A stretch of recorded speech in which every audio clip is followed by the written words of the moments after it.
عظمیٰ نے فیصلہ تو دے دیا کہ اردو جو ہے وہ قومی زبان کے طور پہ لاگو کی جائے۔ سوال یہ ہے کہ عدالت عظمیٰ نے اپنے فیصلے پہ کتنا اس کو مانا یا اپنے فیصلے پر کتنا انہوں نے عمل درآمد کیا۔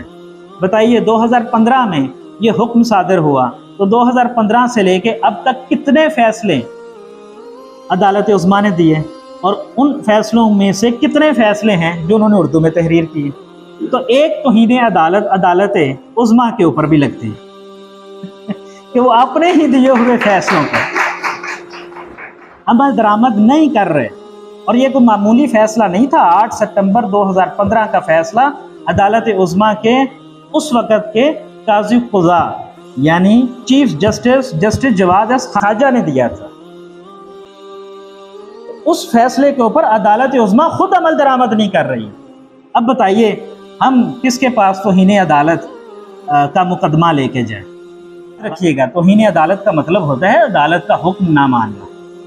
اصل توہین عدالت یہ ہو رہی ہے، اور اس کی مرتکب عدالت عظمیٰ ہے، اور اس کے لیے کہیں سے آپ کو کوئی شواہد لانے کی بھی ضرورت نہیں ہے۔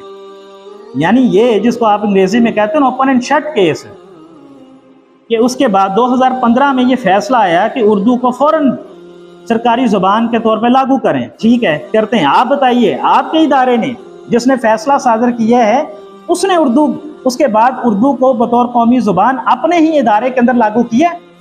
آپ تو ایک آزاد ادارہ ہیں، آپ کو تو کسی سے پوچھنے کی ضرورت نہیں ہے۔